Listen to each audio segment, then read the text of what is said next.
This is Face of Sports, WESN Content Capital. How you felt about the kiss on the lip? That's the business. I'm not to do with that. I find that was distasteful. The national senior team, whether you like it or not, that is the model for all other teams to follow. I'm assuming that the regional requirement may be a much stricter requirement. This is not about Pro League and Super League. This is a league run by the Normalization Committee that I'm responsible for. Nobody expected FIFA to fund this arrangement. If we don't get a professional attitude towards this, we are doomed for failure. You break the balance, trip the leg, control the body. They ain't gonna stand put forever. Why you want the Chiefs to lose so? Why you want the Chiefs to lose so? They already have two. Lamar don't Why? have. You're jealous because you know the Chiefs getting closer to the Patriots. Let's go to the last part. No, of the game. no. Let's go to the last part.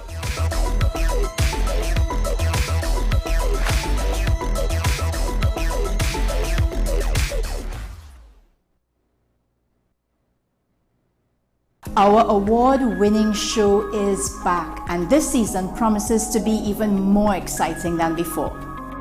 What's Up, Doc isn't just a title. It's a call to action for anyone who wants to improve their health and well-being. Join us on this thrilling ride towards better health on WESN Content Capital.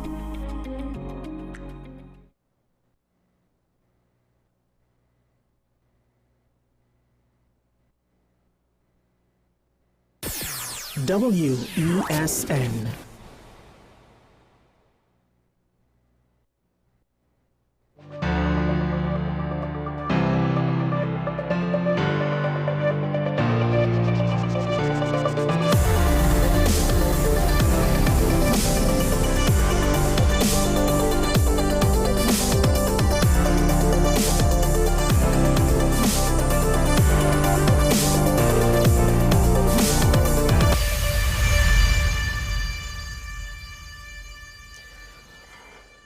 Welcome back. This is Talking Point. Show Michael Small here on WESNT Content Capital, only station in the nation broadcasting in HD. That is, from what I have seen, well, maybe not quite as true. Some of the competitors are catching up.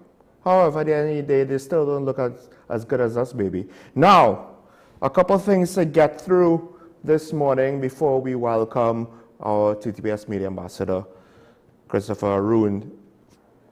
We just, of course, celebrated emancipation. We had a nice long weekend. It was fine. It was very interesting that things just happened to be busier everywhere I went on Friday. Not necessarily anything to do with emancipation, but just one of those quirks of how life was. But one of the things coming out of emancipation were the Prime Minister's remarks with regards to reparations. Reparations is one of those topics that at the end of the day means many things to many people. And you might think, oh no, I know exactly what it means. Well, I would argue what you know reparations to mean is what you think it means. And reparations is an issue similar to, in a very loose sense, Tobago autonomy. And why do I say that? Because the issue with the issue of Tobago autonomy is, what does it mean? What does Tobago autonomy mean? And of course, things like this, it doesn't have to mean, it's not limited to any one meaning. Tobago autonomy is not a situation where it could only be this and nothing else.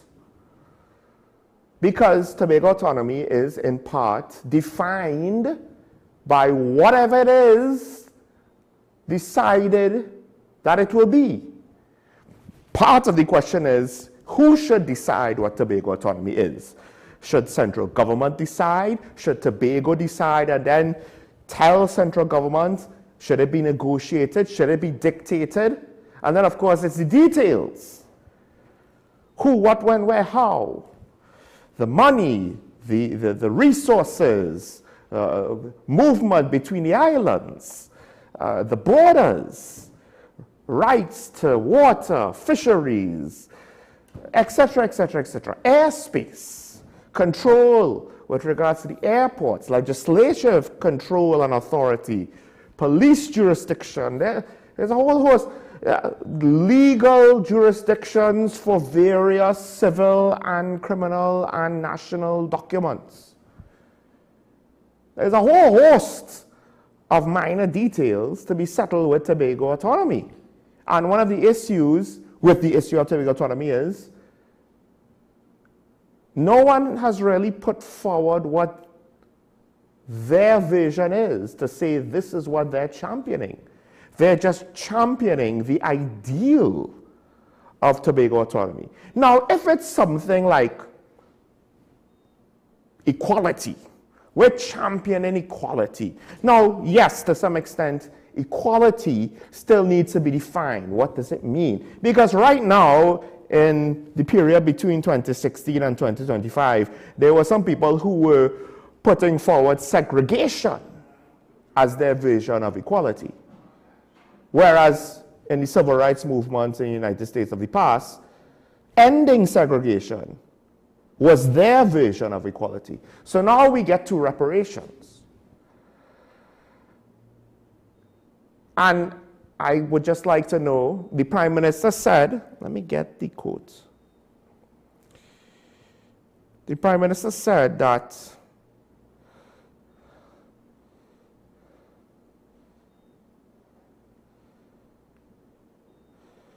I commit my voice, I commit my office, I commit every ounce of political capital to move up reparations from aspirations to achievement so our next generation inherits not just the memory of freedom, but the means to flourish in its fullness. With one voice, we must all demand reparatory justice now. Okay, what are we demanding for? There's a lot of complexities with reparations. First of all, who exactly pays? Is it England alone? We had multiple colonial masters. Then, how much money? What's the formula? How many people will be acknowledged as slaves? What about those whose bloodlines, for lack of a better way to put it, eventually became slave owners? Who will benefit from this money? Is it Afro-Trinbagonians only? Is it the entire country? Will it be in a sovereign wealth fund, which to some extent was a very imperfect solution in my opinion, because just giving out people lump sum payments usually is not the most constructive thing to do with payments like this. It's not really going to end with much meaning or have much impact on society. Do you care about the impact it has on society? Maybe there are those advocates who just want a lump sum payment and will take whatever they could get. I don't know. Is the rest of the country supposed to benefit from this? Is this supposed to be limited to one racial demographic? Will former slave owners of said demographic, their successors, be removed from the benefits? I don't know. To be honest, there are so many, just off the top of my head, issues with regards to the issue of reparation. Complex details to work out. And this is one of those things where there's no real precedent in history to tell you what's the best way to work it out. There is precedent in history that says that in other contexts, reparations is not always the best idea. But those are very far removed contexts and is only so useful when you make the comparison, right? And the main example I'm speaking about is post-World War I. Germany had to pay, they lost. They had to pay the Allies, who were the victors, reparations for the damage they caused to Europe. And then it caused the economy to go under hardship. And in desperation to get them out of said hardship, they looked to a man who I can't necessarily even say his name without risking trouble with regards to our live streams. And we got World War II. And then post-World War II, the Allies said, let's not do that again.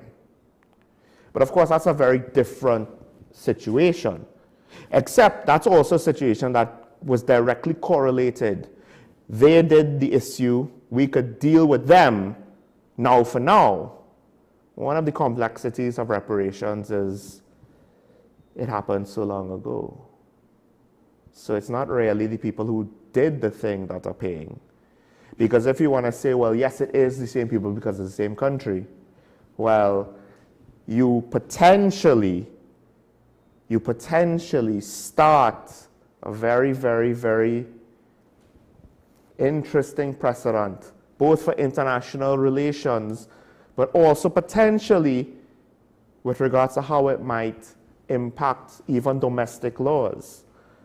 And it doesn't necessarily have to be the case, but again, it's just one of those things where ultimately I see a lot of complexities that makes any direction a compromised one. So I would just like to know which compromise. And you might think, oh no, there's no compromise. There's no when you really think about it, yes, to some extent you will be compromising something.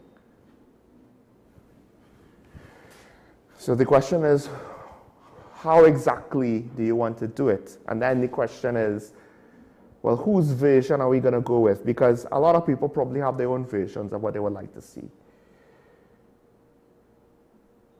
Because at the end of the day, we can't even debate the merits really of reparations without actually having a proper idea beyond just the ideal or the idea of it in its very base form. Yes, to some extent, murder is wrong, that's cross-cultural, except killing someone in specific circumstances is not always wrong.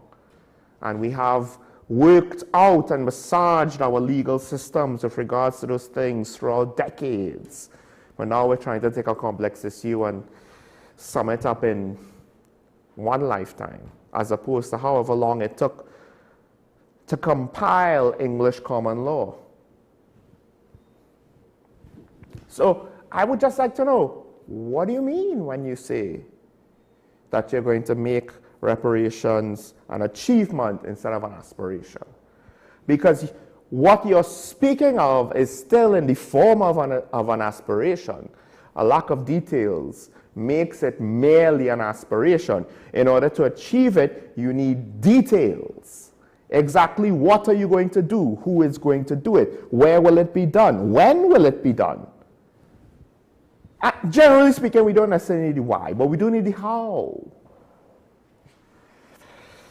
And until then, we can't even discuss it in any meaningful way to say yay or nay, good or bad, yes or no. And I fear one of two things. One, it's going to be like Tobago autonomy. It will be a thing that is said to win PR points and political points. Will it actually be done? I wait and see with autonomy. I'll wait and see with reparations.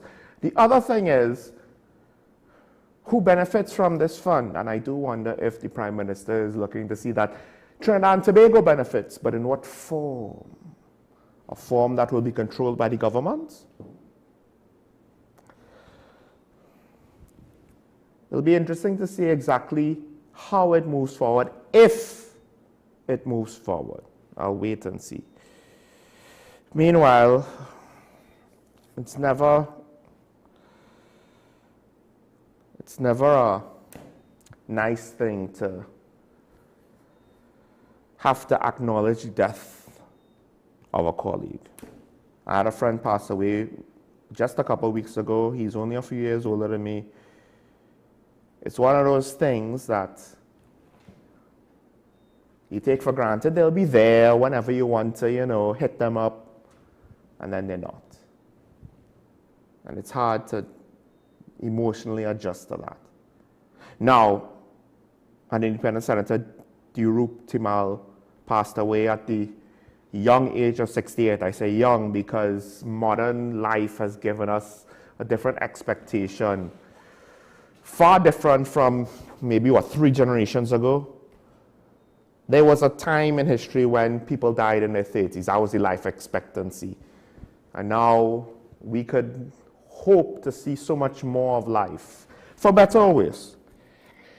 And one of the things, of course, with one's passing is how people remember you.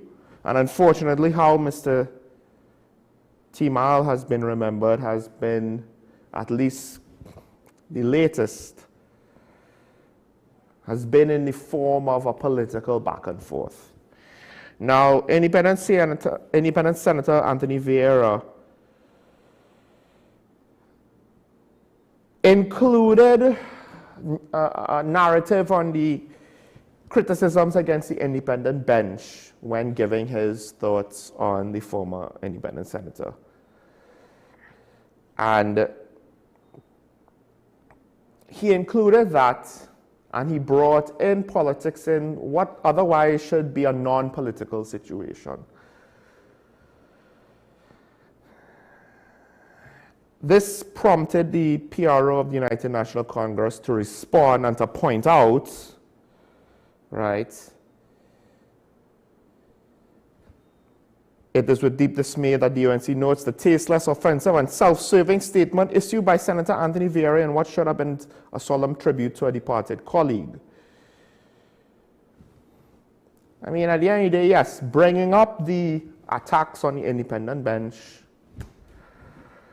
was it necessary? Is that a significant part of the deceased's life to say that speaks to his character and the core of who he is? But more importantly, that the continuation of this debate is how he and his family would like him to be remembered.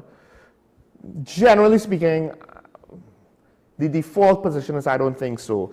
Individual desires may vary, of course. And I don't know the former independent senator enough to know if he would appreciate this or not. What I do know is our political environment is a very unhealthy one. Because Dr. Mayhew would have, Dr. Mayhew should have, in a desire to point out independent Senator Anthony Vieira's somewhat hypocrisy, tasteless, self-serving statement, Dr. Mayhew kind of compounds the error and continues the debate at a time when we understand that there's a tit-for-tat going on, there's a difference of opinion. I don't fault anybody for that. It just, why play it out in the name of the dead? Out of respect for the senator,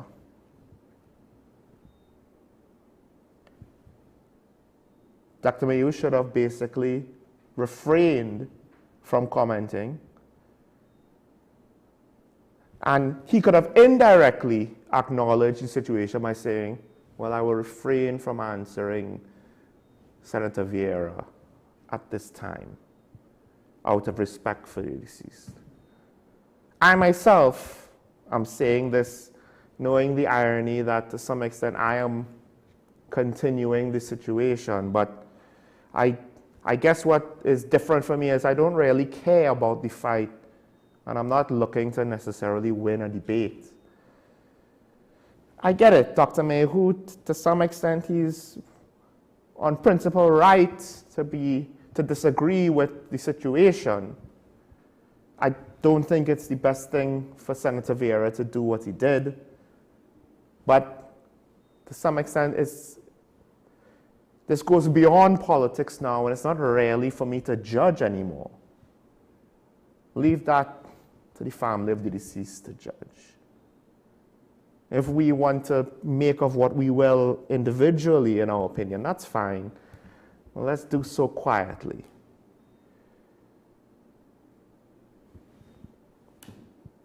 If you want to remember the dead, focus on the man who he was, not whatever was the last piece of bubble that may or may not have he may have engaged in. Life is a little bit bigger than our usual political games. And it's a shame that this is how things have to be. A lot of people dying these last couple of weeks. I hope we'll see some reprieve of all the bad news. And that doesn't even include the murders. That's a whole other kettle of fish. Now,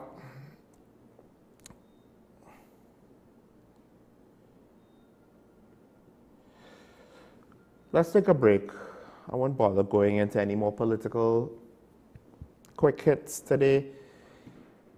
But I think I will take time to at least touch on one story that will kind of continue from this point. Politics has a morality of its own, apparently. And I'm not entirely sure if we fully understand the implications of that statement, even if we dislike it and find it depressing when we really start to think about it. But sometimes there are practicalities that maybe we gloss over. I'll get into a couple of those next. Stay tuned. This is Talking Point of WESN. We'll be right back after this.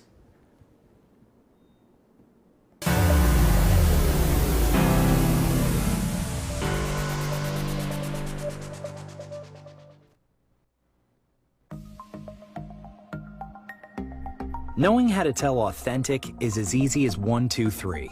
Find it, match it, search it. Step 1. Find the style number on the tag. Step 2. Match the style number inside the jersey with the number on the tag. Step 3. Search it.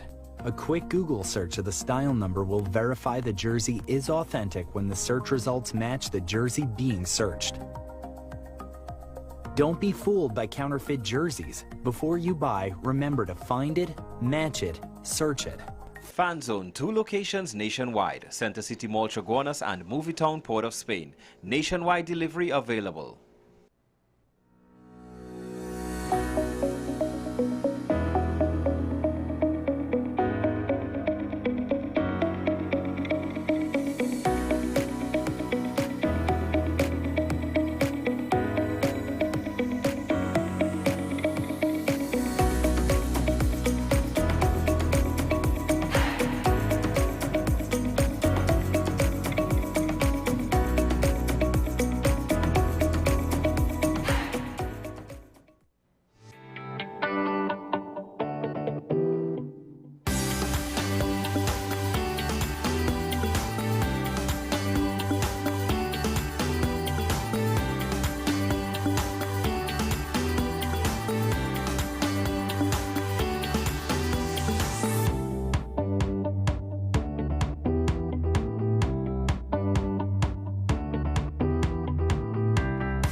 So like I said, the morality of politics in this country, it's a saying that we know. Most people who, if you follow politics, at some point you'll hear the quote by the former Prime Minister.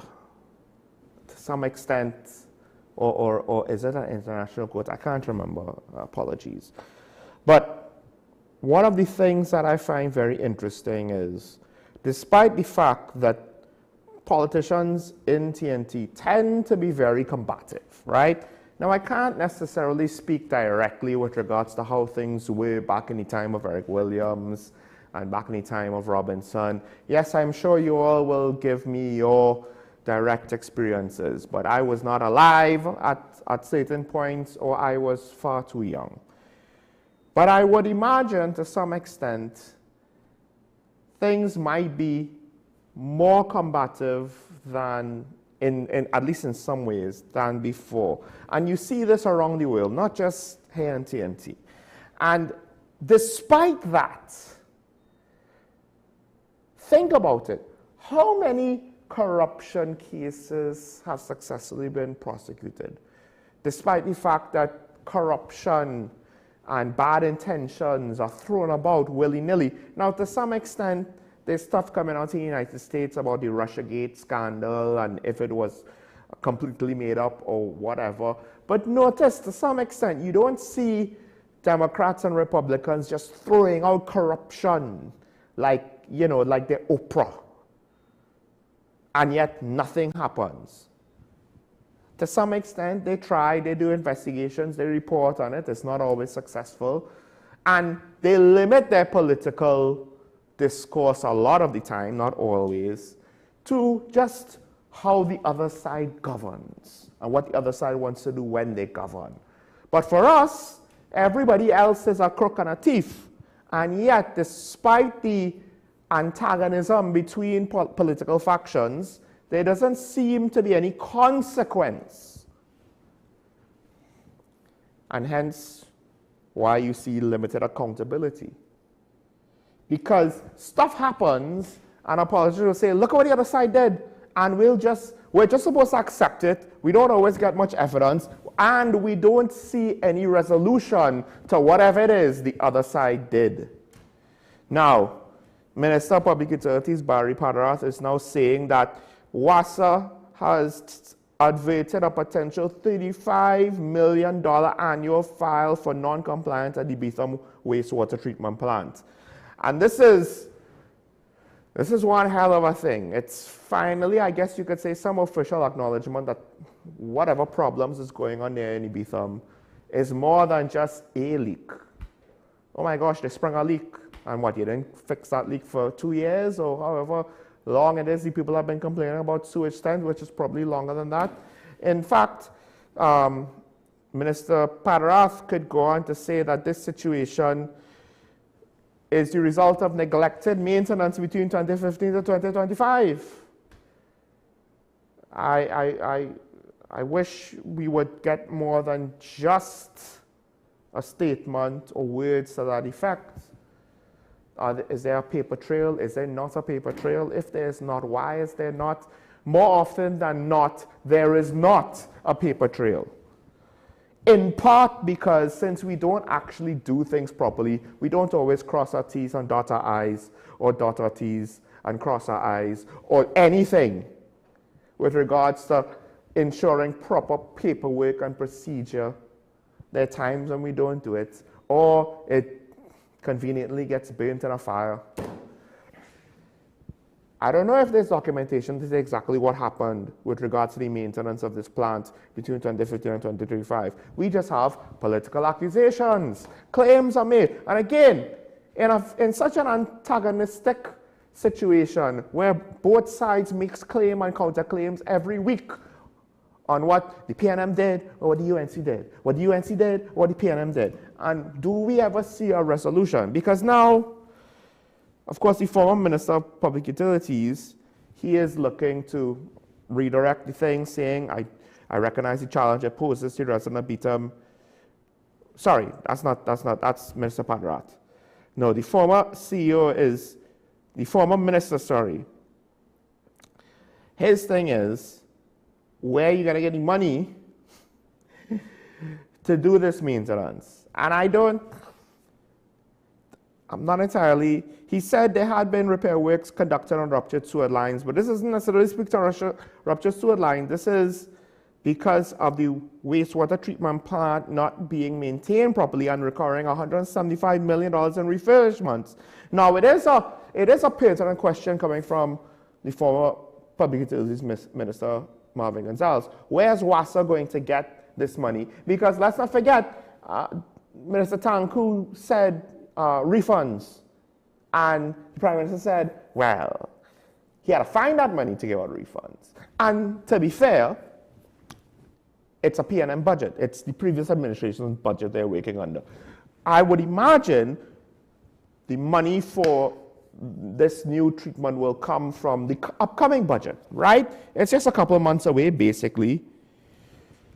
But still, I don't know if there's the room in the budget because, and this is one of those things where I am hoping that national security gets a capital injection to right the ship.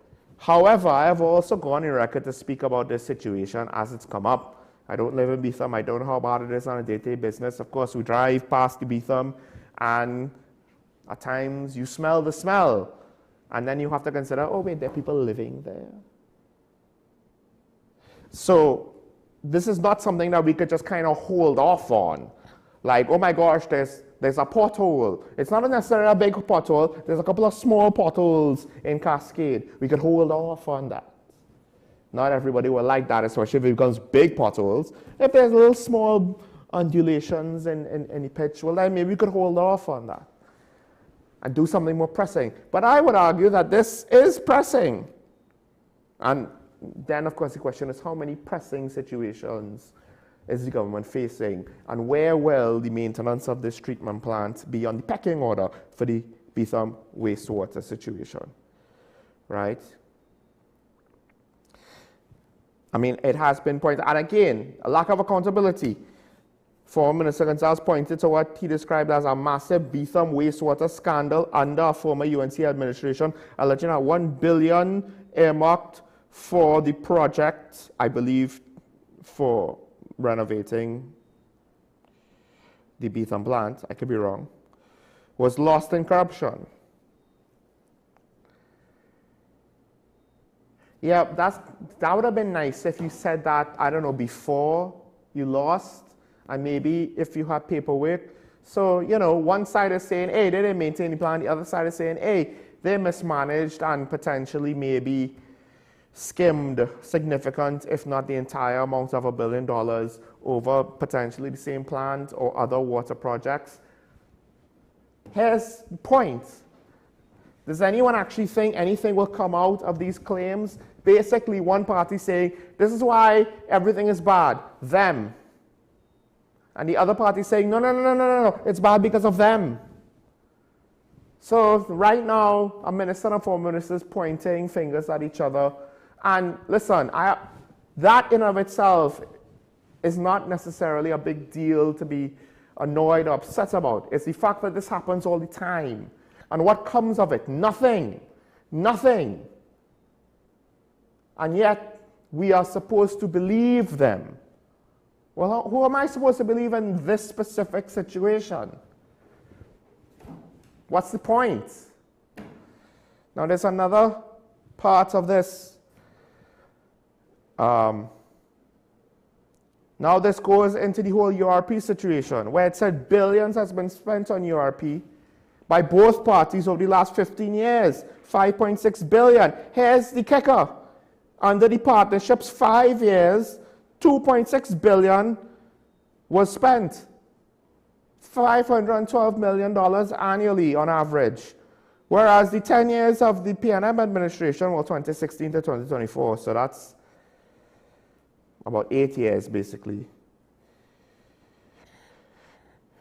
It was $2.3 billion, $257.8 million annually. Half the corruption, right? Is that supposed to make me feel better? It's half the corruption per year, but the total is about the same.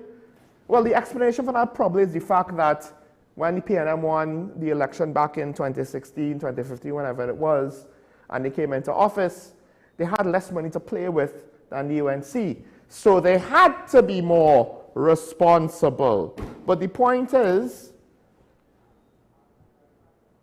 the journalist who wrote the article, I'll say the paper, it's in The Guardian, yesterday's Guardian, I believe it was, points to the fact that, look, $5.6 billion in 15 years. To achieve what?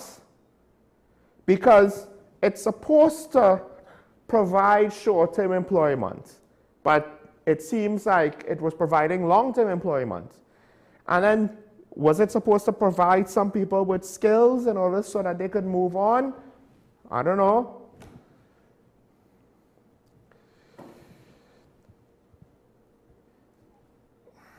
What did it turn into? But the problem is, and this is the thing, the UNC could say, oh, go scans, go scans, go scans. How did you spend twice as much money per year or the same, or over, technically, 2.6 versus 2.3, I believe it is, $billion in half the time. Because the PNM padded their expenditure with ghost gangs. What did you do? You mean to tell me you had twice as much legitimate people in URP and the country just didn't notice the drop-off between when you were in office and when the PNM took over? Or is it just that it's a political program that, for the most part, is a lever for politicians to utilize in various ways? And now that, as we become poor and poor, the ability to utilize such a lever is reduced. And it is now more and more necessity to maybe abandon this sort of luxury spending, luxury on behalf of the politicians, because to them, it benefits them. Doesn't necessarily benefit most of us.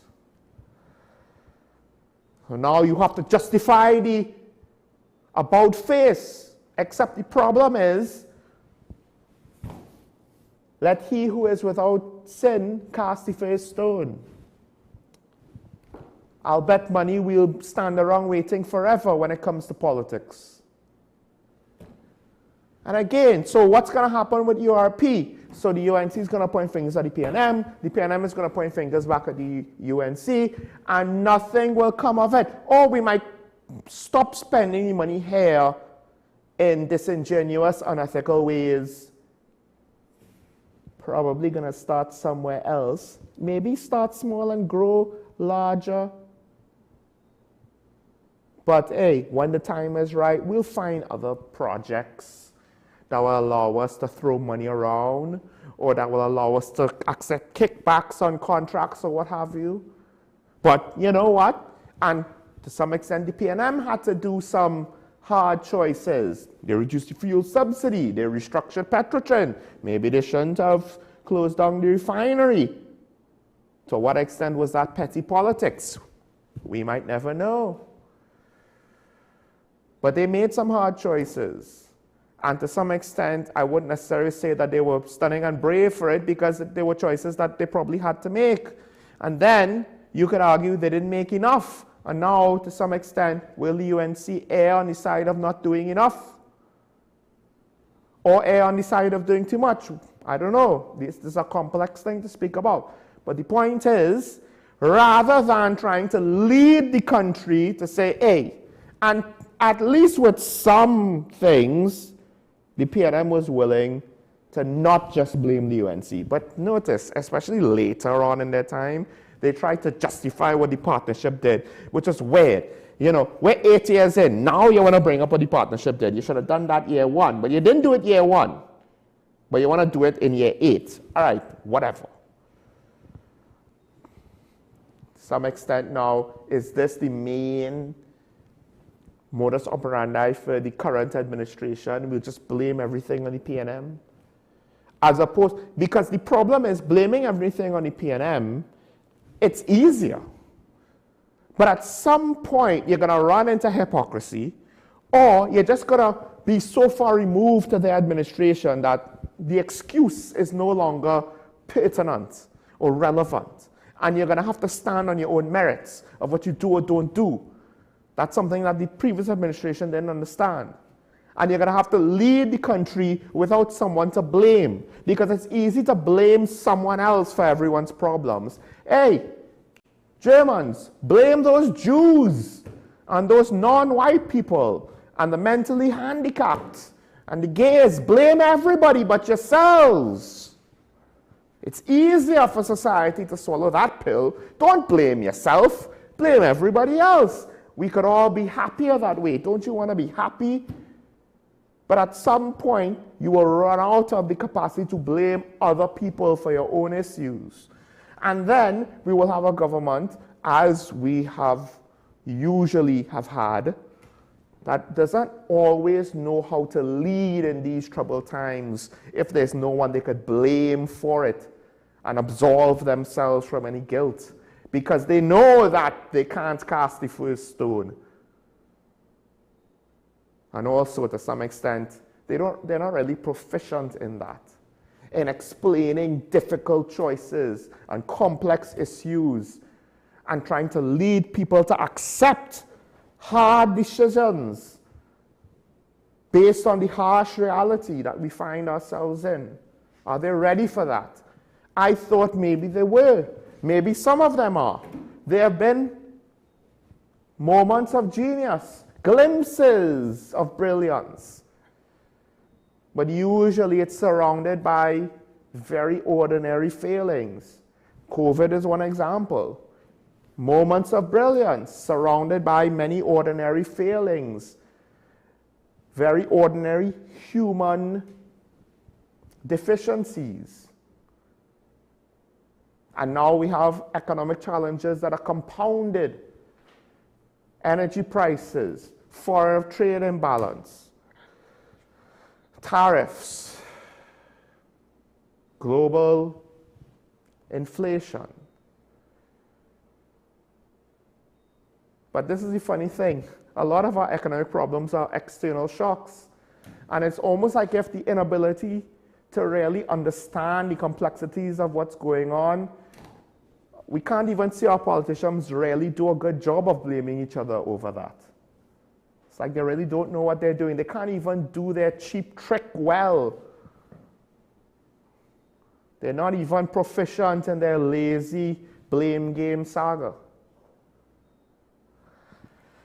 But it's fine. You know what? We could just shake the pom-poms of our side and hope for the best, right? Dig our head in the sand.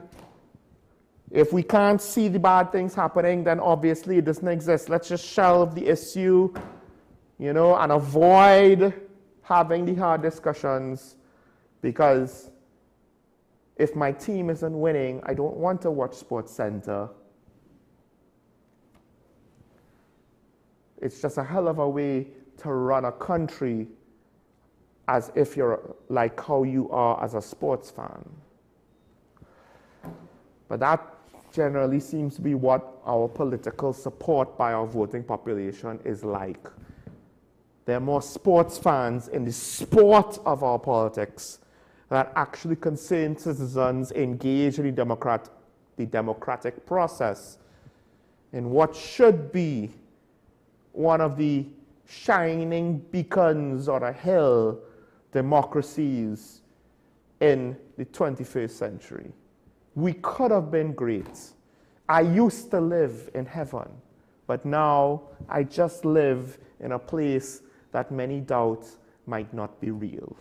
Let's take a break. When we come back, we'll welcome our guest, the media ambassador, Christopher Arun. Stay tuned. This is Talking Point on WES, and we'll be right back after this.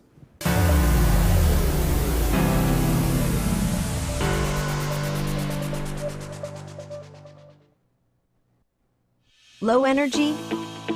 Heart concerns? Migraines slowing you down? It's time to take control of your health. Join Wellness Unlocked, the series that brings expert advice and real solutions for a healthier you. In our latest episode, learn how Jameson CoQ10 can help support heart health, boost energy, and even reduce migraines. Get the science, the stories, and the steps to power up your health with CoQ10. Don't miss Wellness Unlocked. Watch now on WESN and start your wellness journey today. Do you need treatment for obesity or any related abdominal procedures? The community hospital now offers minimally invasive laparoscopic surgery done by an American-trained, board-certified surgeon with over 20 years' experience. Give us a call at 235-5479 for more information. The Community Hospital of Seventh-day Adventist, where good private health care is affordable.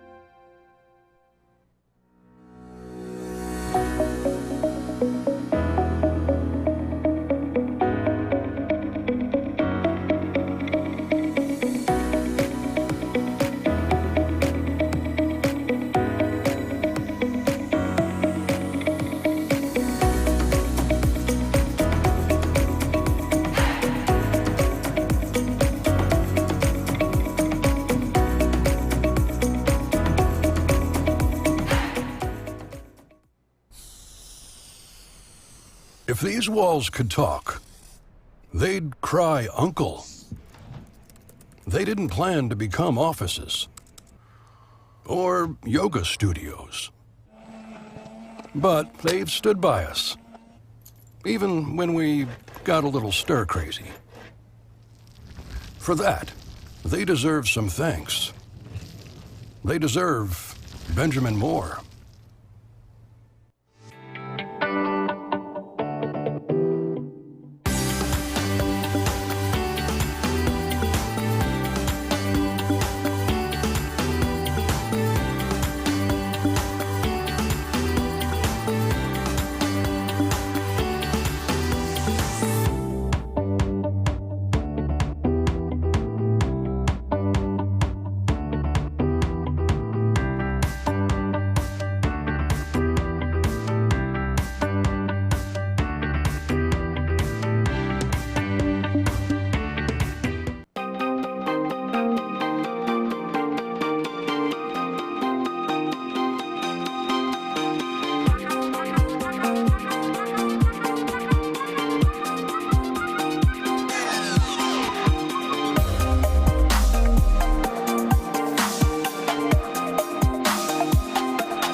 SM Group International Limited, your solutions partner for the latest innovations, brands and competent staff to meet your needs.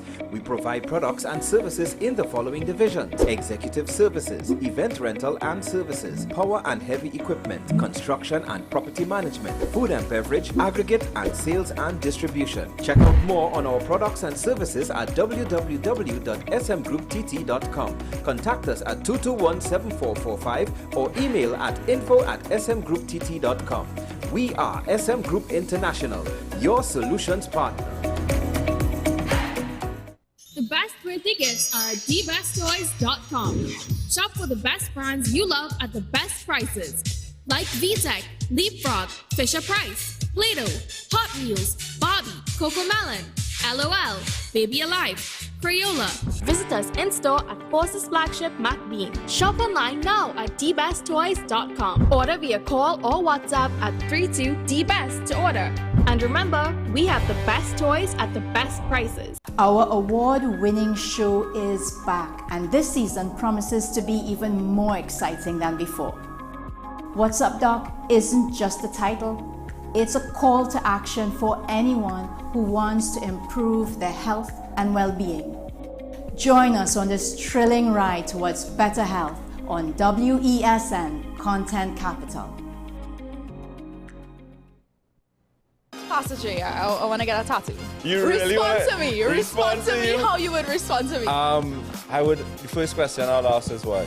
Controversial taboo topics. We get so consumed by church, we forget that we have to live the life of being a Christian outside of the Sunday. Like you say, we think going to a service makes us a Christian. Exactly. Yeah. Right. So we are about to hear the second time Pastor J wanted to take a tattoo. Would have been late last year and early this year. Oh gosh. Hope Unfiltered podcast with Pastor J and Ren.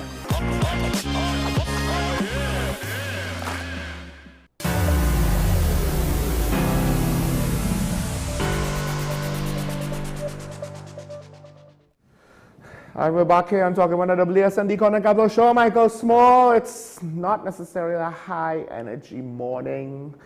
Not necessarily feeling all happy this morning. However, we do have joining me, as always, Acting SP Christopher Roon, TTPS Media Ambassador of Talking Mind. Good morning. Good day. Good day. Good day to you, Sean, your colleagues and staff, and members of the public.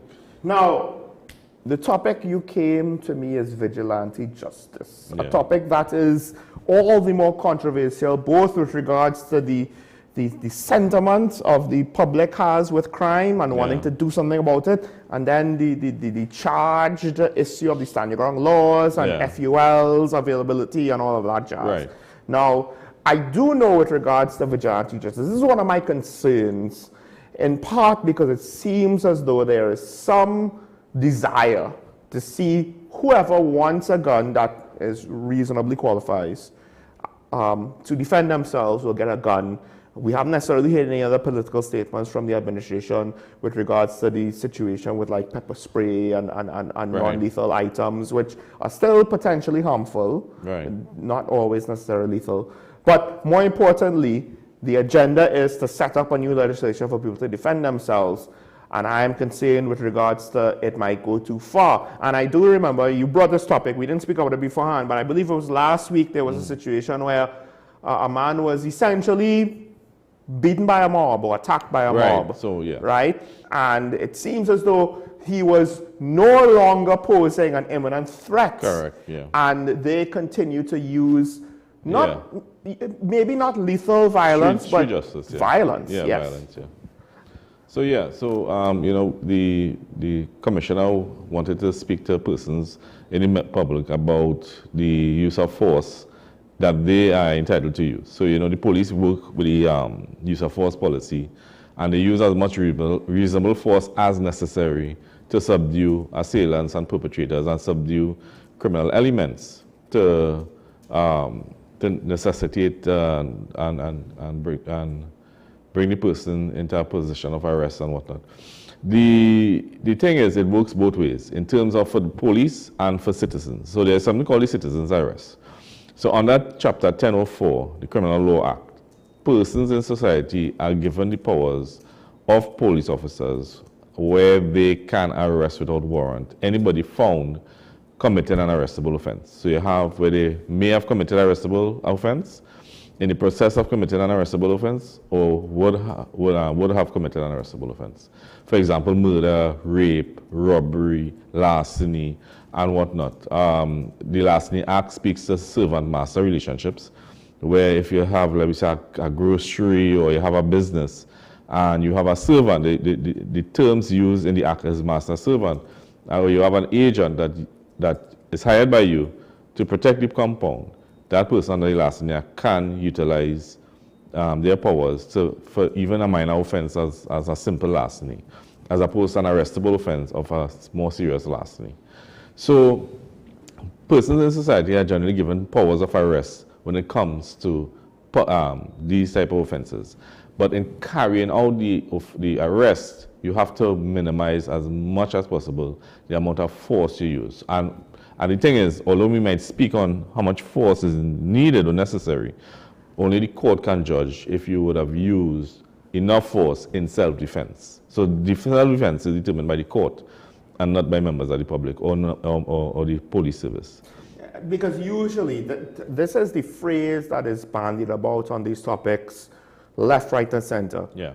What the common man holds to be reasonable, which to me is in a way a double-edged sword, because there are a lot of smart men who are like, well, I'm a common man, and I think this is reasonable. Pow! And I'm just like, really? Yeah. And basically trying to find a loophole to justify whatever smart man you would be judged. You would be judged by the court as to the amount of force that you use, if it was necessary, if it was excessive and whatnot. But then now the flip side is you will have people who are in heightened emotional states. Yeah, say that happens all they're the time. protecting their child, or their child was attacked and they're gone beyond from protecting their child to getting a bit of retribution.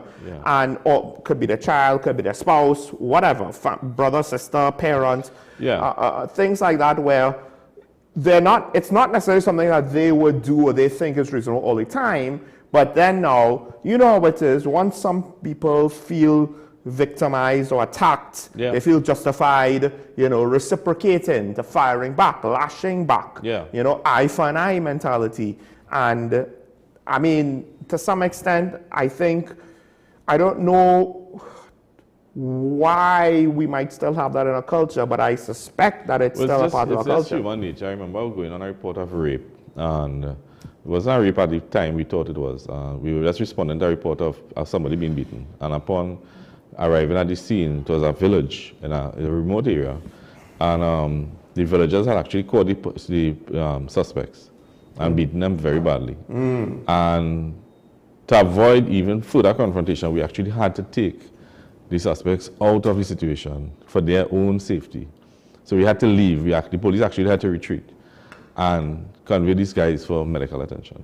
Right, because essentially, if you all just try to stay there with them... it would have been worse. It would have been worse. And this is one of those weird things where, in a way, you're also kind of protecting the villagers. Yeah. Because if they escalated further and took it further, y'all are there. Y'all can't just well, we don't see anything happening. Yeah. I mean, ideally, you all still have to be accountable to the wider society and your superiors, the courts, the government, etc., etc. And it would initiate an investigation into the villagers' actions. Yeah. I remember there was an occasion when I was working in Child Protection Unit, and in the Carnage area, they would have arrested a suspect who would have penetrated a young boy, and they beat that man badly. He was actually tied to a post, and well, he was beaten within inches of his life, and I was the responding officer. I was the investigating officer in terms of the young man's report, and we were able to save the young man and get him and take the suspect into custody and whatnot and administer medical attention. But he was beaten so badly, the investigation is still ongoing because it warrants whether he should be charged or not because of how severe his position is now. Right. Yeah. That's the other thing. Depending on how far you go, could you actually get justice? Yeah. And then there's always the real risk of, well, we thought we had the guy. Yeah. But people need to understand, it's bad enough if you harm the actual perpetrator. Yeah. It's even worse, doesn't justify it if you harm the actual perpetrator, but it's even worse when you actually don't harm the perpetrator, you harm somebody innocent. Yeah. Right? Because we see that happening as well, because strange people go into areas that they're not familiar with, and this may have happened a few weeks ago as we spoke about, and the person went for an innocent reason. They were an innocent agent in the whole situation, and they get beaten badly because the perpetrators or the villagers, the people in the public think that these persons are up to no good.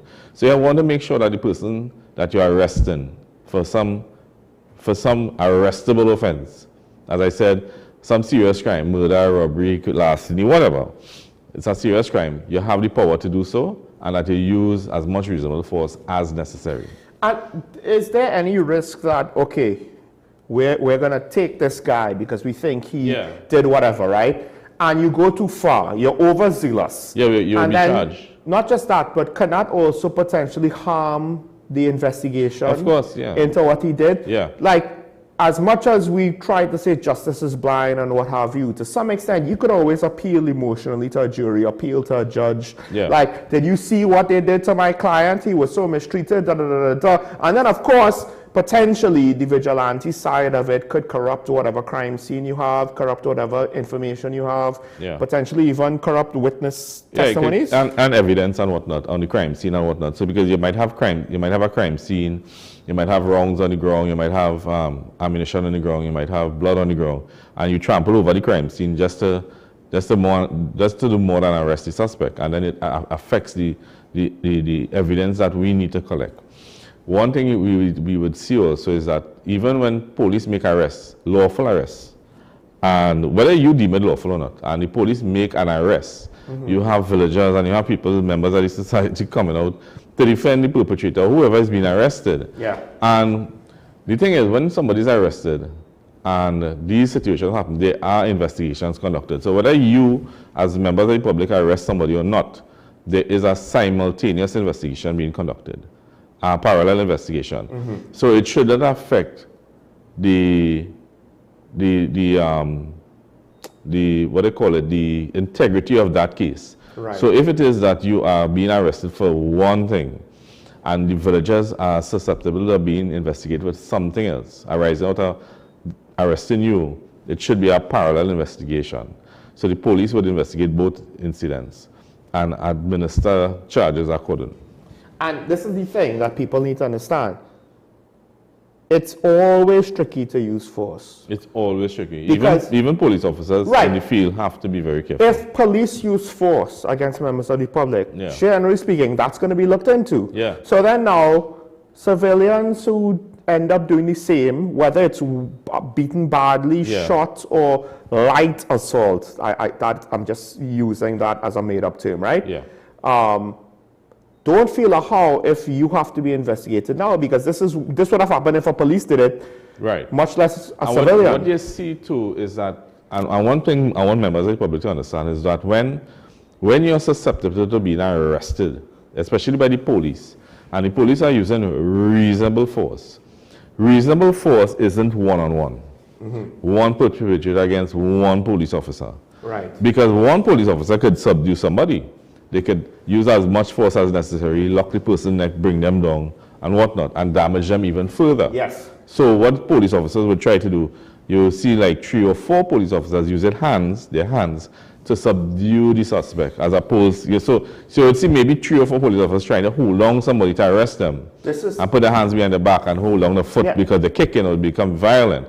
And like people in society think this is an advantageous situation. No. It's not necessarily. When you commit an offense and you're being arrested, doesn't necessarily mean it's a one-on-one arrest. It doesn't mean one police officer arrests somebody. They're trying to use as much soft measures as possible to arrest you, as opposed to one police officer. People think a 4-on-1, it's a hard fight. Yeah. But they need to understand, you all aren't actually trying to beat the guy. No. It's to subdue them.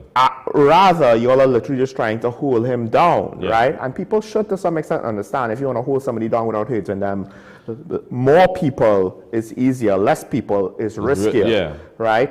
Because I'll just say this. I remember, I think I was either a preteen or a very young teen, and I had to get teeth removed because it is what it is, right? And I had a past childhood experience that wasn't very pleasant. And I'm not ashamed to admit, I think it took 5 people to hold me down the first time. Now, eventually, in certain things, I was able to suck it up as an adult. But it's something about having a piece of your mouth pulled out. And it's not numb. I'm very aware, despite the injections of what's going on, and it's psychologically very disturbing. So it didn't really, that's adult me speaking. Child me, all bets were off, right? It took 5 people, because they couldn't punch me or put me in a headlock or kick me or anything like that. And if a police officer has to subdue a person one-on-one, most likely he's going to have to fight him, as opposed to just try to hold him down and somebody else cuff him and somebody else hold the legs so he doesn't kick out and all of that nonsense. It's not a fair fight. It's not a fair fight. Right, but it's like, that's why prisons around the world, when they want to subdue somebody, they send in 6 guys with riot gear, not 1 guy in a normal uniform, and hope for the best. All right, we have Digger Martin in line, waiting patiently. Good morning, caller. You're on here. Good morning, Sean, and good morning to the media ambassador. Media ambassador, good morning. I hope you're not the media ambassador for the Trinidad and Tobago Police Service Welfare Association, because I'm coming back to that. First, I want to talk to an independent senator who has raised an issue that I want to clap back at him. This toxic political environment that apparently he knew that it affected the late Senator Timon, and I want to extend my condolences to his and his family, and I don't want to bring that into it. But I want to ask Senator Vera to tell me what is the criteria for a toxic political environment. I want to know if when he brought the appeal court judges into the debate to remove and sanction the former president, if that was a toxic environment. I want to know when we went for Pandey and Pandey's wife, and half of the police force went down there and put handcuffs on him, if that was part of the toxic political environment. And more importantly, when an AG went in a Miami court and lied with an affidavit, if that was political toxic environment. All I am to say, he went on skate when he brought the appeal court judges into the political guile, and he wasn't sanctioned by two presidents. That is the current one and the former one. And by extension, the Chief Justice now didn't find out who were those judges getting into the political guile. Back to you, Media Ambassador. I have a beef with the Welfare Association, asking and hoping that the Defense Minister or will apparently listen to what they have to say. I want to know if it's the same culture the 2nd Division is using when we had a big political issue with the day of policing, because some of them are the same players. Now, my take is on it. Why do we have, or the political director have to consult with the 2nd Division? Your newly minted Commissioner of Police already said the government and the executive will make policy and we will implement his policy. So said, so done. He went right after to look at FUL applications and he dispatched some of them forthwith. The TTP and the 2nd Welfare Division have an opportunity to go and participate in the consultation. They don't have to put on their hat and say, we are the representative. Go as ordinary person and consult within it. Look at these things. How, with the last 10 years, how many people have died in human life? 6,000 plus. Yeah. Of that, how many police was part of police killing and things like that? How many of those were imitation police?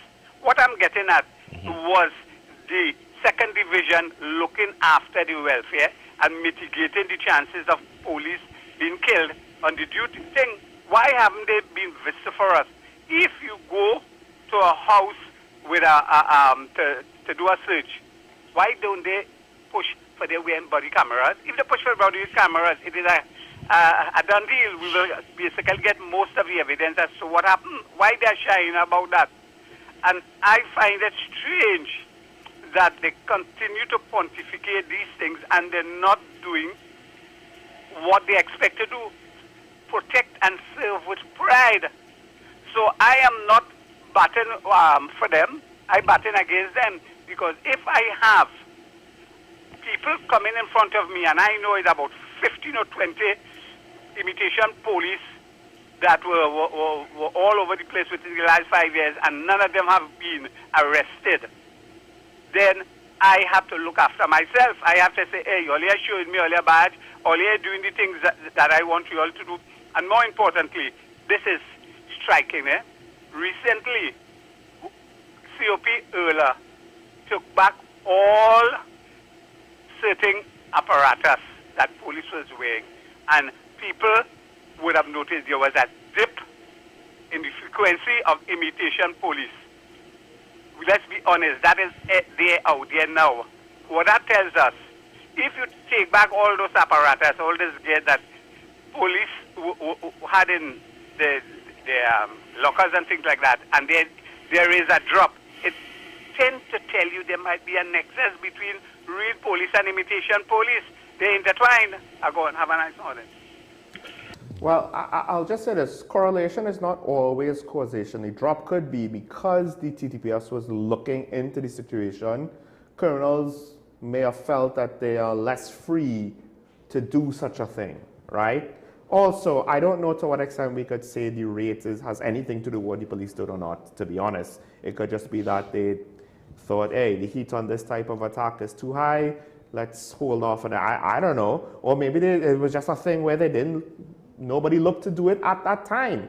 It's hard to tell. This is one of the issues with crime statistics. It's not always easy to analyze and say, this is exactly the reason why that happened, and so on, at a statistical level, at a macro statistical level. We have Faisal on the line. Good morning, Nicola also spoke about it was done by COP Erla Christopher. I believe it was Mr. Benjamin that pulled back the uniform. Yeah, and he did speak about the body worn cameras. And Yeah. I don't know what evidence he has that they aren't being worn, but from my perspective, especially with ITF and GB and these field officers, they are wearing the body cams, and especially with the traffic officers, and so they are being worn. More on that in a bit. We have Faisal on the line. Good morning, caller. You on the air? Hello, morning. Morning, morning. Good day, good day. Hello? Yes, Yeah, good morning. day. We can hear you. Go ahead, caller. Hello, morning, Sean. Go ahead. Don't listen to the TV. If you're listening to the TV, Sean, mute it. tell me something. Are we planning, listening to the Emancipation Committee, and are we planning to rename Port of Spain? Because Spain is at the end of port, right? Are we going to change all these streets name in Port of Spain that carry English? Hello? Go ahead, caller. Yeah, are we going to change all the names of these streets that carry Spanish or English names? I think it would have been prudent leaving the statue there and creating a big billboard, something of the sort, that when people come into Port of Spain, the children and what have you, the history could have been written there. So they would look at it, read it, and understand what happened in the past.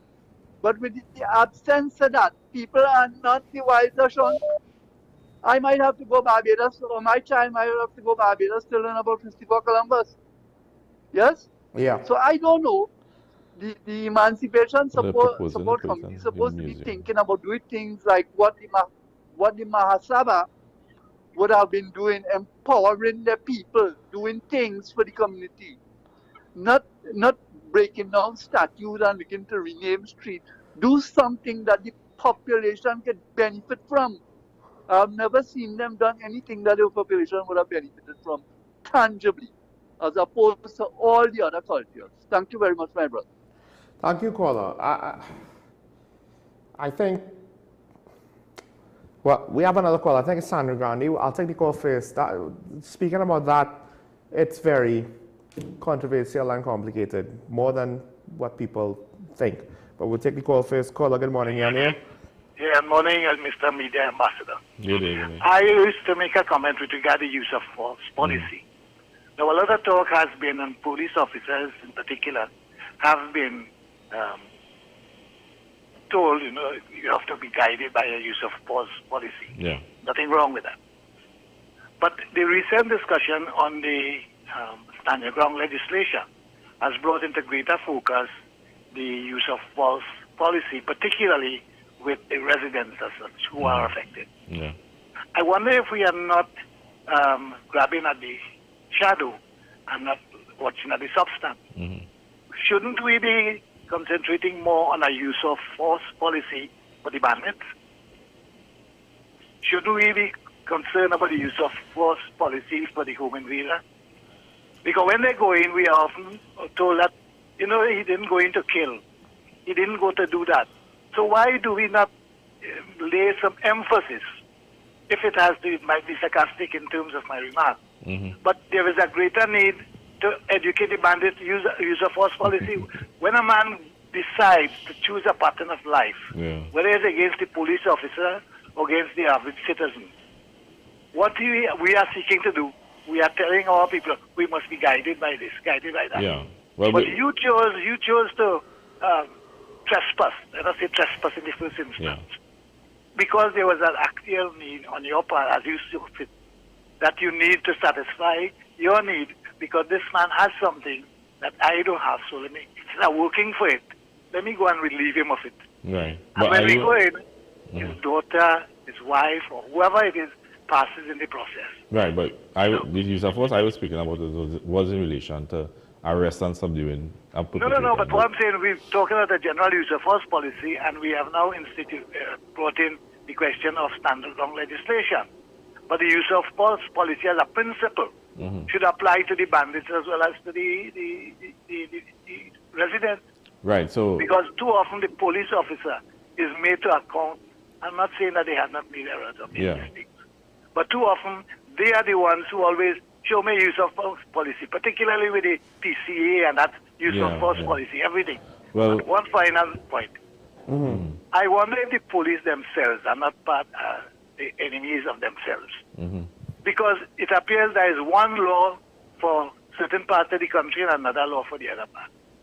The fact is, we are obstructing justice. Yeah. You go to make an arrest, and people doing all sorts of things, Yeah. and the police condone it. If you, laws are supposed to be as a deterrent, but we allowed people to be in the police face, in the whoever, trying this case right there and then. Right. On And the the spot, police yeah. do absolutely nothing. Well, you can't and say... unless they take Yeah. an action, positive action, to set an example. It's just like littering on the street. No, We but- are litter wardens and whatever. Yeah, I understand. Anyhow, I you have a understand. blessing. Same to you, and I understand what you're saying, but don't take it for granted that just because you see footage of persons in the police officer's face when they are effecting arrest, that they aren't arrested immediately, that nothing is done. Because there are investigations that go on. We do use the same footage that's in the social media to identify those persons who oppose the police and obstruct the police officers, and we take out warrants and summons for those. If we can identify them, we take out warrants for them to answer the court charge of obstruction. So not because you see persons in society obstructing the police, and the police take the suspect out of the picture, draw them out of the situation, and then they would use their use investigations later on to effect an arrest on the other perpetrators. So don't take that for granted. I think I understand people want to say, what about the use of force by criminals? Can't regulate that. No, but aggravated circumstances, they take that into consideration in court. Right, right. So if a perpetrator goes in to do a home invasion and he rapes, he robs, he beats, he uses a firearm, those are aggravated circumstances that the magistrate or the judge would look at. I know, but like what I'm saying is there isn't really anything for the conversation to analyze with regards to the use of force by criminals. The use of force I spoke about was in relation to arrest and subduing a perpetrator, not necessarily the perpetrator coming in and standing your ground. And you standing your ground. Those are two totally different things. Because you may have to stand your ground and use deadly force.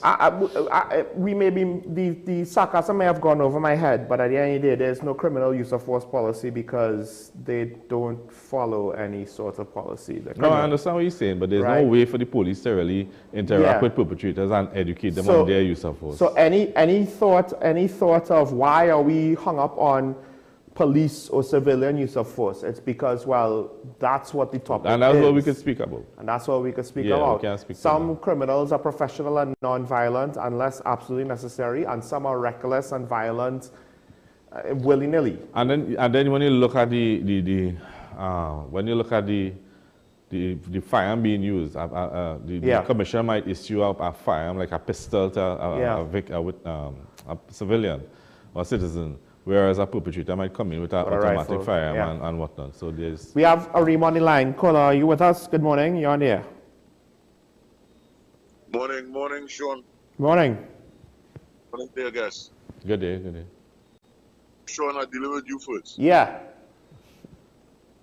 Coming up to the elections before this one here, Keith Rowley made a statement, right? He said Wasa is earning 700 million, but they're spending 2.1 billion. Tobago, on the other hand, earning 1 billion, but they're spending 4. He said that 4 include what the government gave the THA plus what the various ministries spend in Tobago. So, Wasa's problem is really with income. Because remember, our water rates are very low. So that could be adjusted and they could be made, well, the losses could come down. But with Tobago now, when we're talking about autonomy, you're earning 1 and you're spending 4. What does autonomy mean? Because in your parents' home, it wasn't a democratic place to say, well, I could do what I want, however I feel. No. There are rules to follow. And if they could prove where they could make up that $3 billion gap, all is fair. But as it stands for the taxpayers, you can't be earning one and spending four, and then now want to decide how you want to spend other people's money that you're not earning. And that brings now to morality. 5 of the greatest people I know, I believe all of them go now. Mr. Young, my old PO, accounts teacher, vice principal in Holy Cross, Mr. Babulal, my old bio teacher, Mr. Everett Pushe, a history teacher, Mr. Hackett and Mr. Keller in UE School Education. Those fellas teach us about morality. And what we have to understand is this. When the politicians stand up and tell you, well, we build this and we build that, what the citizens and the journalists are supposed to ask them, well, how much of your money you spend? Because you're developing the country. And it's not nothing to beat your chest about. To say, well, we build this and we build that. No, no, no, no. That is necessary. You're doing your job. I'm finishing with this. We got an argument in school recently, right? So I was saying,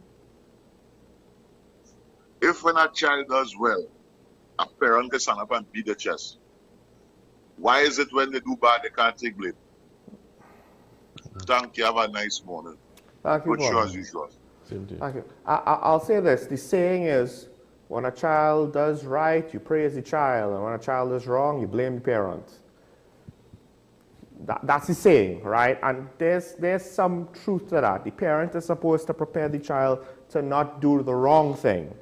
But I mean, to some extent, it's kind of hard to force them into the right thing, right? They have to kind of get there on their own, right? You could only prepare them with regards to the experience you have of your mistakes and the mistakes of other people that you saw. But to say that they could just copy your success, it's not so simple. So yeah, I mean, when the child is wrong to some extent, we should be looking at the parents. But, you know, that's complicated. We have Sanfan on the line. We'll take the call, last caller for the morning. Good morning, caller, you're on here. Good morning, Sean. Morning. Good morning, ESPR. Good morning. Well, let me first say, Sean, I listened to you talk about the situation, the warfare situation on the BTOM. And there were a lot of mix-ups that you mix up a lot of stuff inside of there. The wastewater treatment plant on the BTOM is not the same plant as the sewer treatment plant that have the issues on the BTOM. They are two totally different things. Totally different. And that wastewater treatment plant that started under the UNC that was abandoned, and they had to. When the PNM came in 2015, Faris Alwari had to do a lot of stuff to stop the contractor from shipping out equipment that they wanted to hold, because the money was paid to the plant and the plant was never finished. Up to the plant, that plant was abandoned. So there are a lot of stuff, there are a lot of things inside there, the politics, and we need to stop, Sean. I hope you need to start to come in the morning and try to find. Let's talk solutions, just as how Dabadi has been crying for this thing. Because we could just, this Trinidad and Tobago, you could just be saying the same thing over and over again. Because Trinidad and Tobago is a corrupt place. But you see, that right, which comes first, the chicken or the egg, right? If we can't deal with the corruption, Sean, then the solutions ain't gonna fly. Yeah, but we can't just continue to talk about the. You have to talk. Let's just talk about the solution for once. Let's change it up. How are we going to implement the solutions, caller, when the politicians, they're not studying that? Well, we have to forget them, Sean, and say, this is our problem. How can we fix this? I have offered my macro solution of what I would have done day one. I would have dealt with the public sector and the wasteful jobs, and used the saved money to start with the primary school system. Now I would say I would use if there's money saved in the police force. I don't want to just defend your situation. I am saying in my comment that we need to start to find solutions and just just not talk about the problems alone, but solutions to the No, but problems. but caller, the problem is the lack of political and societal will is the underlying problem. When people want money to have their sure, these are just excuses not to come up with solutions. We need to. But caller, whenever we talk about the factual details of things, how far does it go? If the politics doesn't allow for it. We have to forget the politics, Sean. How? The politicians are the ones that decide where the money is spent, caller. So what? So what if they decide? We can still suggest something, so we can still say this is what we think should be done. Yes, but we can still do that. But if they have no incentive, and as long as the voters, we have no incentive. They have no incentive to change. They haven't changed yet. Yeah, but we can still demand the change, Sean. Right, and to demand the change. Let me say this quick to you, Sean, before you pick up my time. Okay. Let me say this to you. When I said to you all about a no vote, about a spoil the ballot campaign. Yes. And Dr. May, not Dr. May, Dr. Mohammed. Dr. Mohammed came and didn't agree with me and said better you look at the situation and vote for which one I think is less corrupt in a nutshell. And you know, if it is that when election took place, we realized 100 and something thousand people didn't vote for PNM. You can see get some of the extra votes, a couple thousand votes, 35,000 votes more. But a lot of people fell off of the radar. You know, those people had gone and spoiled the ballot. You know, it would have been the tune would have been different because they would have been at this glaring hole saying, how come 100,000 or 50,000 or 75,000 people didn't vote, went and spoiled the ballot? And the conversation would have been different. However, let me say this, Sean, because something has to change in this country. People have to demand the change. We have to demand the change. And talking about solutions is a way of demanding the change as well. Let me say this quickly to ASP Arun. ASP Arun, the reason why, if you realize there's a narrative up to now, even though this standing ground legislation is in play, the citizens keep calling and saying one thing. This, this reasonable use of force if somebody invades your house, that the courts, depending on how much force you use, when a man come into your property to invade your space, it's difficult to have reason, you know, in terms of that force you're talking about it. And that's what the citizens are upset about, you know, that somebody going to judge me who was not in my situation, that's saying I used too much force. That is what the citizenry is upset about. And I think the law would cater for that. I think the proposed law. Yeah. But the point is that if you read the law, the citizens saying that the law not adequate, you know. No, the proposed law, I believe, is that if you use deadly force for somebody that invades your home, you will not be held liable. Yeah, but it's still, people are still upset with the wording of that, and I think that is something that in the consultations that I see it coming out a little bit, and I suppose they will look at it and try and tweak it a little more, because persons are upset that when somebody you're coming on my property to invade my privacy, to break in my house, to do whatever, is a psychological issue, you know. Yes, I left my home for half an hour, left the gate open, went out the road and come back, just to pick up something with somebody. Yeah. And the house is about 140, 150 feet from the front gate. You have to drive up the driveway to come up. And when I came back, in my garage, I pulled in, my chainsaw gone, my whacker gone, my mountain bike gone, in half an hour. If you know how that's affected me, traumatized me. Not only that, not that day, you know. For months after. And that is just Nobody come in my house and interfere with my family and that kind of, or try to rob me, inside my house, Well, and this was high daytime. So I am telling you, when people encounter these people in they would want to use deadly force. Yes, Yeah. because at the times a psychological issue too. Right, but what we're saying as a police service is that when you would have to engage a suspect and arrest or subdue them, you have to look at the use of force. But if you are speaking in terms of the stand your ground law, where somebody invades your home and you use deadly force, I am saying that I believe that the law is going to cater for you where you use deadly force, you will not be held liable. But if there are situations like on the open field and outside your home where you have to subdue the person, you have to be careful of the amount of force you use. In terms of where we saw the suspect being arrested by members of the village, but he was beaten badly. And chopped. And chopped, yeah. So what we're saying is that if you're going to subdue somebody, use as much force as reasonably possible.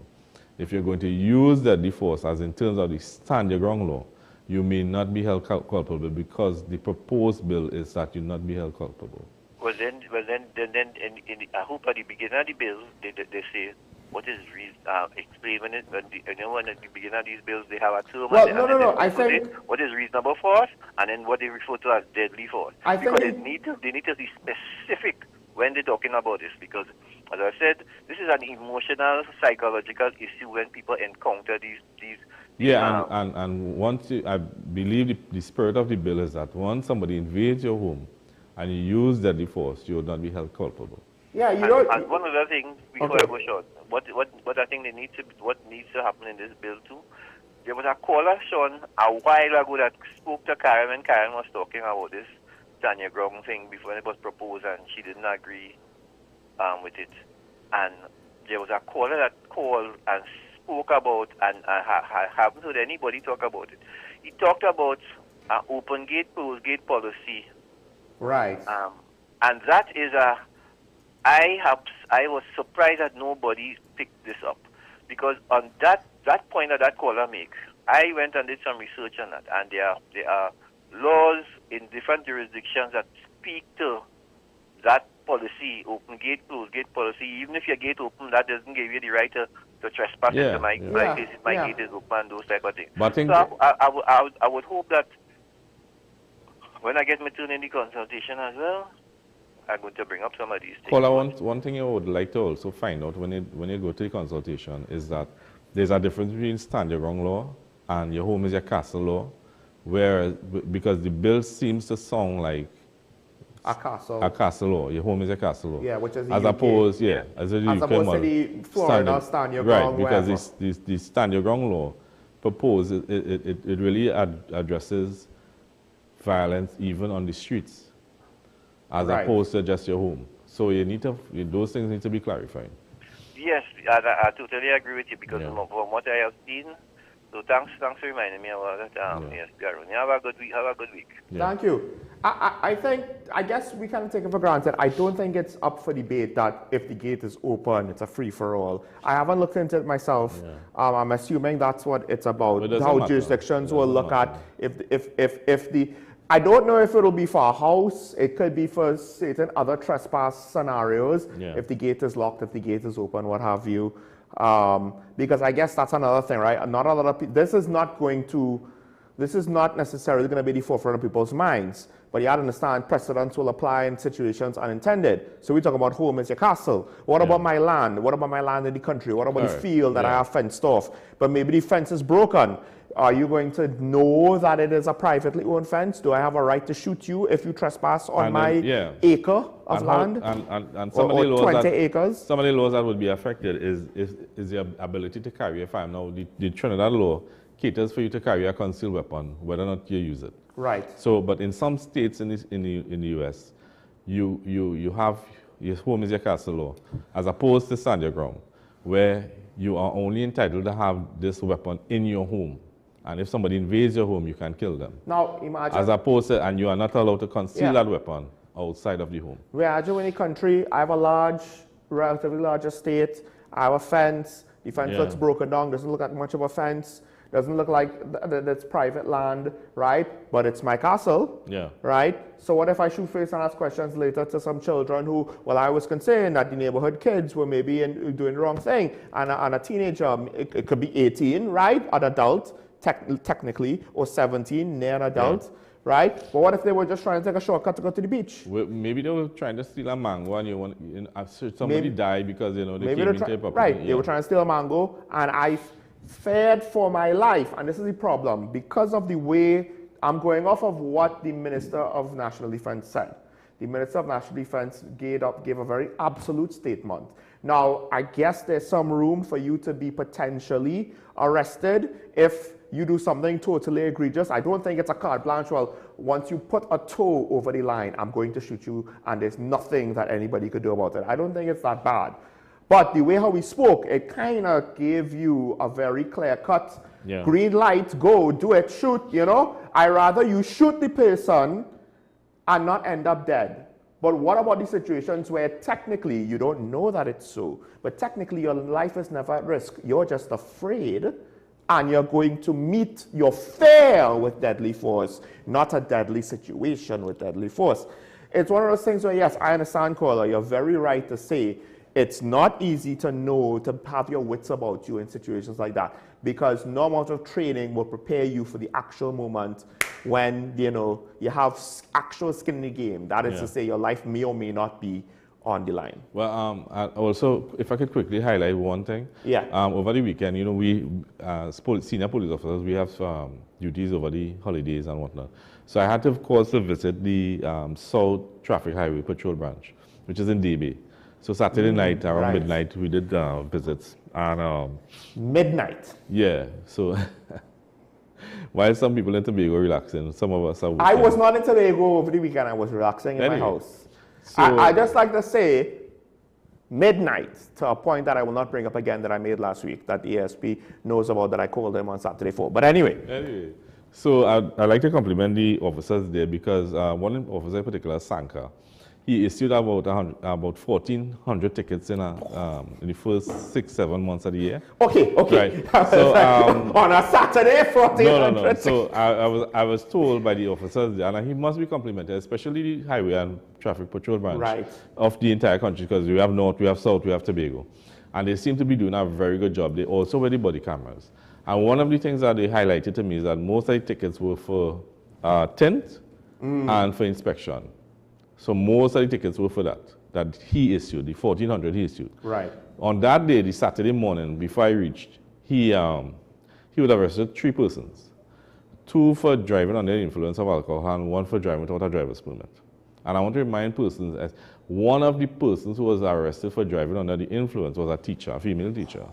And the reason I'm saying is that even though we think a certain way in Trinidad, everybody needs to do their part, including teachers, including police officers. Yes, because there's a report that a police officer was also drunk driving, I think. And he would be suspended pending the outcome of that matter.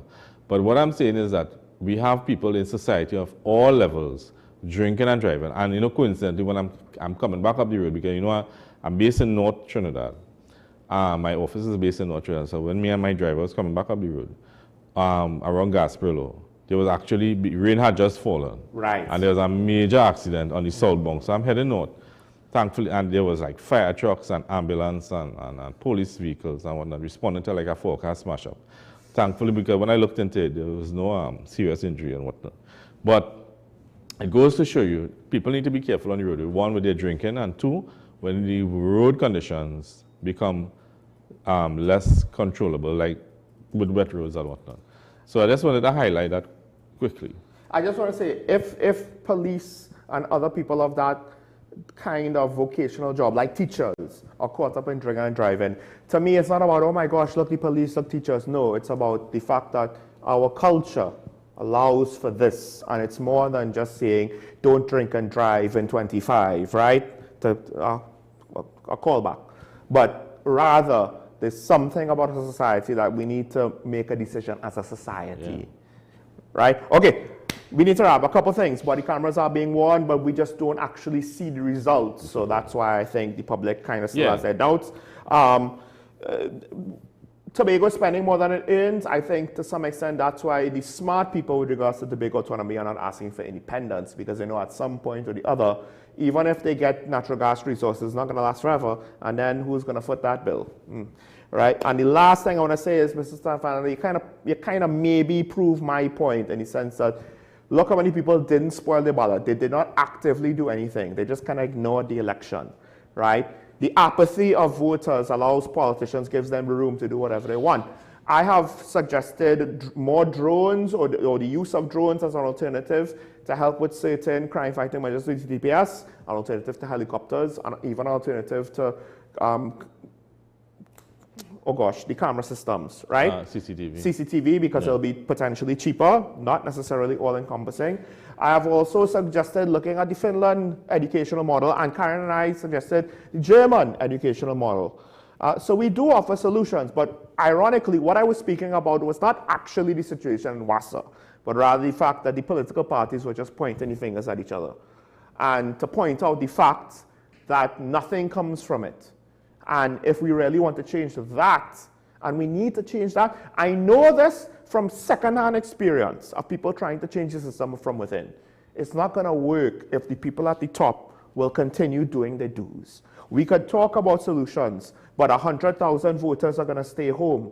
So it's not really going to make much of a difference. It's not going to have the impact unless we wake people up. But I'm not asking people to go woke. That's a whole other conversation. I want to thank all the callers. I don't think we had any comments today. Thanks to ASP Room for joining us once again. It's just one of those topic, folks, and we'll keep an eye on it. And ASP Room will give us the police's perspective as we continue with these consultations. It's a very heavy and heady issue. Stand your ground, personal defense, personal security, and hopefully we get it right.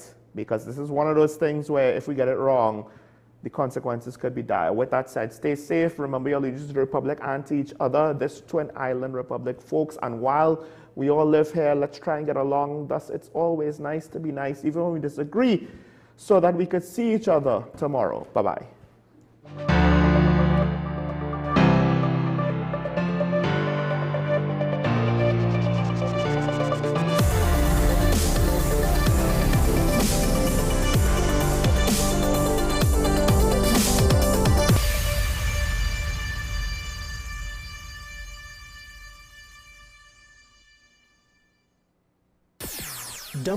WESN.